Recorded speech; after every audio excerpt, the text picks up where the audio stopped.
첫 번째 사건 시작합니다. 직장 동료에게 흉기를 휘둘러 다치게 했던 이 20대 남성 어제 구속됐죠. 그렇습니다. 구속영장 발부됐습니다. 주거가 불안정하고 또 범죄 혐의도 소명되고 도주 우려가 있다. 이런 취지로 영장이 발부됐습니다. 일단 사건 기여 다시 한번 설명드리겠습니다.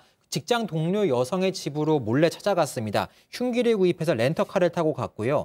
그래서 이제 집에 있던 그 피해자가 밖으로 나올 때 출근하는 시각을 노려서 범행을 저지르고 달아났습니다. 범행 직후에 모텔로 가서 자해를 시도하기도 했고 이후에 집으로 귀가했지만 다음날 새벽에 붙잡혔죠. 지금 모습은 이제 피해자의 집으로 들어갔다가 이제 나와서 도망치는 영상입니다. 이제 손으로 이미 범행을 저지르고 흉기를 두고 달아나는, 손에는 이제 피가 묻어 있는 그런 상황으로 지금 보이는데, 그렇게 달아났지만 결국 한 7, 8시간 만에 붙잡힌 사건입니다.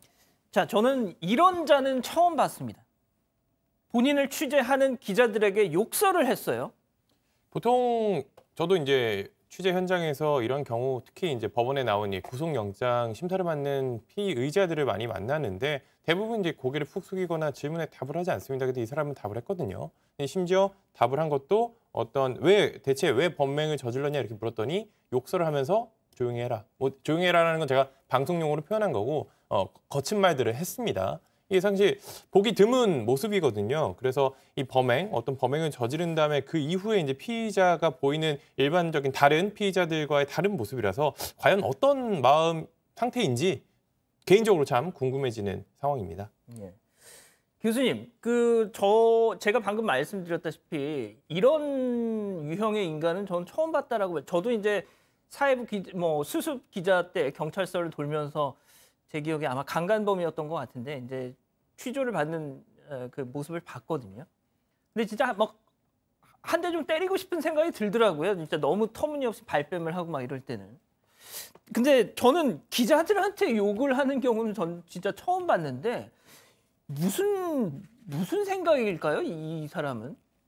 저도 이제 범죄 사건들을 꽤 이제 오랫동안 지켜본 그런 입장인데요. 이제 최근에 들어서 지금까지 전혀 우리가 생각을 하지 못한 이런 상황들이 자주 벌어지는데, 그러니까 말이에요. 혹시 그 장대호 사건이라고 아시죠? 장대호, 예. 네, 장대호 사건 같은 경우는 이제 그 카메라를 들이대니까 손으로 V자를 그리고 그렇게 했지 않습니까? 이제 그런 것들이 이제 이전에는 볼 수가 없었던 그런 부분인데, 지금 우리가 이런 얘기가 있죠. 이제 묻지마 범죄라고 이제 하는데, 묻지마 범죄는 이거하고 좀 다르긴 한데, 저는 이제 이렇게 표현을 하고 싶어요. 막무가내식 범죄다. 다시 말해서 통상 이제 그 근거가 되고 난 뒤에 하는 행동 하나하나가 전부 다 나중에 반성을 하느냐 안 하느냐에 따라서 이 법정에서 이 양형의 기준이 될 수 있단 말이죠. 지금 이제 기자에게 저런 식으로 욕을 하고 함부로 막말을 한다라고 하는 것은 이 반성을 해서 자기가 잘 보여야 되겠다라고 하는 그런 생각이 전혀 없다는 거죠. 양형을 어느 정도 때리든 난 상관하지 않는다. 그래서 제가 이건 그야말로 막무가내식이다 이렇게 제가 워딩을 했는데, 이런 현상들이 지금 현재 그 한국 사회 전반적인 뭔가의 어떤 변화가 있다. 이 범죄자들의 근거된 이후의 행동에 있어서 이런 변화는 최근 들어서 많이 보이는 그런 현상입니다. 지금 일부 또 우리 가족 여러분들이 기자한테 욕을 한 게 중요하냐 이런 말씀을 하시는데, 기자한테 욕을 했다고 해서 제가 지금 이런 말씀을 드리는 게 아니라 그 태도의 문제라는 거죠. 예, 영장 실질 심사를 받고 자숙하고 반성하는 모습을 보여도 될까 말까 하는 그 상황에서 질문을 하는 기자에게 욕설을 했다라는 게 중요하다는 차원에서 제가 그 말씀을 드린 겁니다. 자, 이쯤에서 체크포인트 짚어보겠습니다. 출소 4개월 만에. 자, 과거 성범죄 전력이 있다라는 보도가 나왔어요. 그렇습니다. 한 언론 보도에 따르면 성범죄를 저질러서 2015년에 징역 5년을 선고받았습니다. 그래서 성범죄 전과자였습니다. 그리고 교도소에 들어가서 수감 중에도 사고를 쳤습니다. 폭행을 저질렀어요. 다른 수용자를 때렸고, 그래서 상해죄를 추가로 적용받게 됩니다. 그래서 지난해 12월 출소하게 됐는데요. 그 이후에 사고를 넉 달 만에 이번 사건을 저질렀습니다. 피해자와는 어떤 대리운전 업체를 같이 다닌 것으로 알려졌는데, 이 업체에 나중에 처음엔 이제 손님으로 만났다가 계속해서 쫓아갔다고 해요. 그래서 호감을 표시하면서 이 업체에 취업하면서 따라간 것으로 현재까지는 알려졌습니다. 자, 변호사님, 제가 이 얘기를 듣고 좀 그랬던 게 성범죄, 그러니까 이건 아직 보도 내용이고 확인되지는 않았는데 아무튼 성범죄를 저지른 전력이 있는데 그렇죠. 대리운전 기사로 취업을 했다? 아하, 이러면은 약간 좀 뭐가 맞지 않죠. 예. 우리가 알기로는 일정 어떤 뭐 운전기사라든지 택시 뭐 이런 데는 성범죄 전력이 있으면 뭔가 안 될 것처럼 이렇게 알고 있는데 이 좀 차이가 있습니다. 대리기사는 자유업종이라고 분류가 돼 있고요. 택시기사나 버스기사는 여객 운수 업종이 됩니다. 이런 경우는 성범죄 취업도 불가능하고 취업 제한이 되고 범죄 경력 조회 가능한데 이 지금 자유업종 대리기사는 그렇게 분류되는데 예. 이 경우는 성범죄자 취업 제한 규정도 없을 뿐더러 범죄 경력 조회를 할 수가 없습니다. 그러다 보니까 요 공간에서는 확인할 가능성이 없다라고 봐야 됩니다. 자, 이 남성이 말이죠. 당초 피해 여성의 고객이었다고 해요. 그러다가 호감을 갖게 되고 또 피해 여성이 회사를 옮기니까 이 사람도 그 옮긴 여성이 피해자가 옮긴 회사로 이직을 했다고 하는데 일단 여기서부터 좀 교수님 소름 끼쳐요, 저는. 예. 사실 이제 좀 전에 말씀하셨지만은 저는 개인적으로 이 대리기사들에 대한 것 성범죄 관련되는 것도 법을 고쳐서라도 그것을 좀 보완을 해야 된다라고 보는데 이 남성이 이제 원래 자기 직업이 대리기사였지 않습니까? 근데 술 마시고 대리기사를 불렀는데 바로 이 여성 피해자가 그때 당시에 대리기사를 했다는 거예요.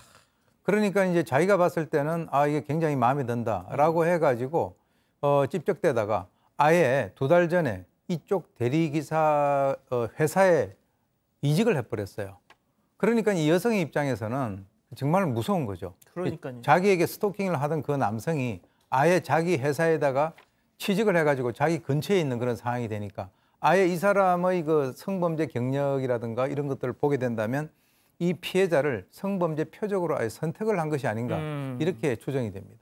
그러니까 이게 이 기자 스토킹 범죄라고 분류를 할 수밖에 없을 것 같아요. 네, 결국에는 살인 범행까지 시도한 범행까지 이어진 스토킹 범죄라고 볼 수 있겠는데요. 이 두 사람 같은 경우에는 일단 회식을 사건 당일에 함께 회식을 했다고 해요. 아침 보통 이제 저녁에 일하기 때문에 아침에 식사를 많이 한다고 하는데 헤어진 다음에 이 남성이 여성을 몰래 미행했던 겁니다. 그 전에도 집요하게 뭔가 집 주소를 알아내려고 하고 이런 과정에서 피해자는 계속 그거를 공개하지 않으려고 공개되지 않게 하려고 노력을 많이 했다고 하는데요. 결국에는 몰래 따라가는 방식으로 집을 알아냈습니다. 그리고 렌트카를 타고 미행을 했다가 알아낸 건데 피해자가 들어가는 걸 확인하고는 주소를 알아냈잖아요. 그다음에 인근 모텔에서 머물렀습니다. 그리고 피해자가 보통 이제 저녁에 출근하기 때문에 그때 출근할 때까지 기다렸다가 범행을 저질렀습니다. 그래서 7시간 넘게 범행을 하기 위해 기다렸던 그런 정황이 이제 확인되고 있는 겁니다. 혹시 경찰 조사에서 범행 동기가 나왔습니까?